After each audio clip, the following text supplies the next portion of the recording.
How's it going, guys? Cody, guys, back again, dropping yet another video. Right, guys, this is news about another death in custody, this time in Strangeways, but there's no sympathy, guys, to be honest, and you'll understand why when you know about the charge. Yes, you guessed it. Right, but my thoughts and my prayers do go out to Stephen Ferguson's family, because they've done nothing wrong, so my thoughts and prayers are with them. Can't imagine what they're going through at this sad and tragic time. But yeah, this is in the Manchester Evening News, guys. It's about a death in custody.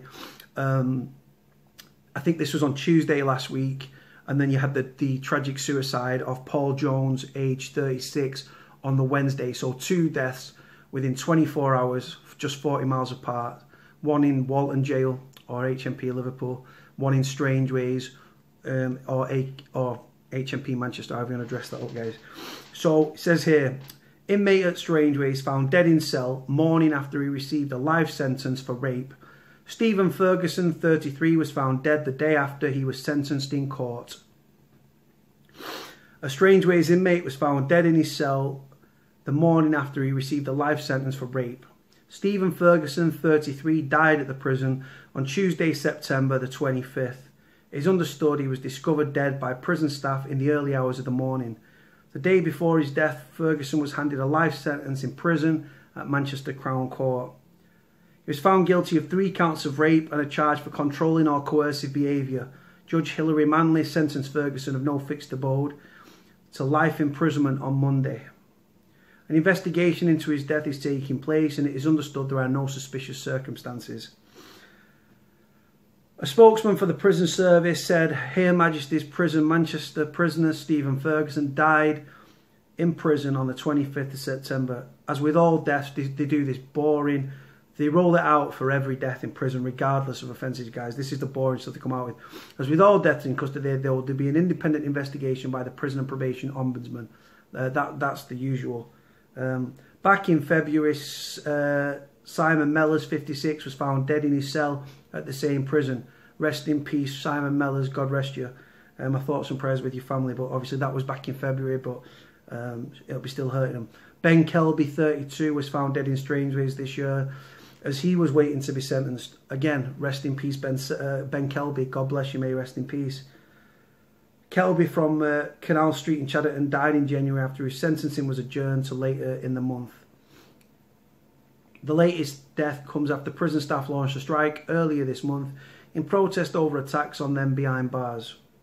The strike, which took place on the 14th of September, meant the prison was forced on to be in lockdown and inmates were kept in their cells complaining over lack of food. To be honest with you guys, Strangeways is 23 hour bang up anyway, and lack of food's a problem anyway, but they might have done a controlled unlock or something like that.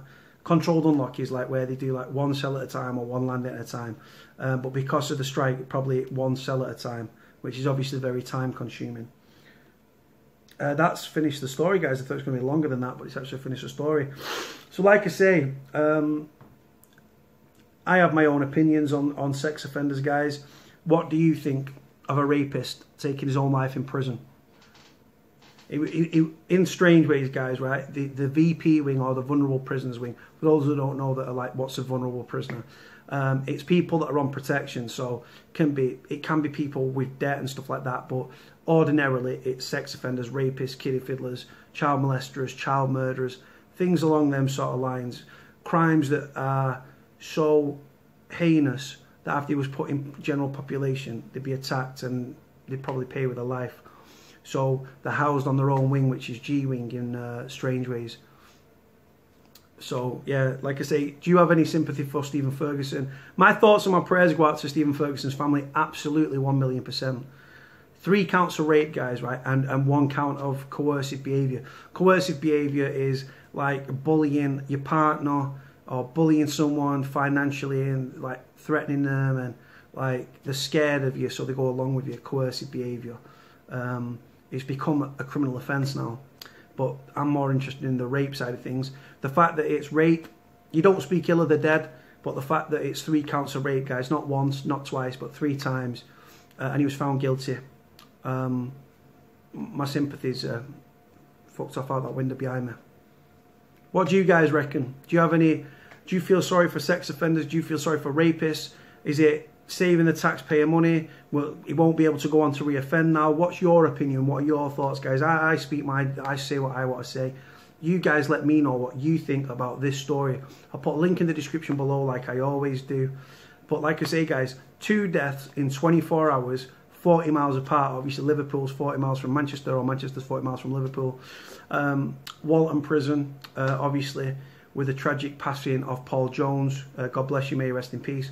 And then Stephen Ferguson, he took his life on the Tuesday, age 33 at Strangeways, and just 24 hours later, obviously, like I say, Paul Jones was found dead in his cell at Walton Jail. Too many deaths in custody, guys. Too many prisoners leaving prison in body bags, and still the Ministry of Justice do nothing. We need to reduce the prison population. We need to reduce these prison numbers. We need better mental health services. We should free all the IPP prisoners. We should abolish short sentences. We should turn prisons into places based solely on rehabilitation. But the Ministry of Justice are too busy pumping millions and millions of pounds in towards blocking mobile phone signals, drug detection, body scanners, body-worn cameras, and arming prison officers.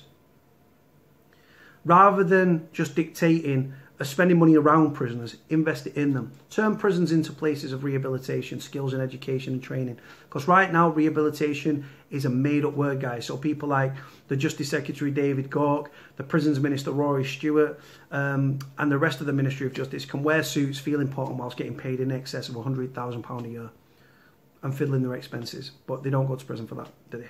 No. Anyway, guys, let me know what you think about the story. My thoughts and prayers with Stephen Ferguson's family.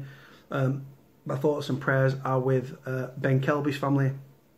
My thoughts and prayers are with Paul Jones's family. May they rest in peace. Like, comment, subscribe. Cody out.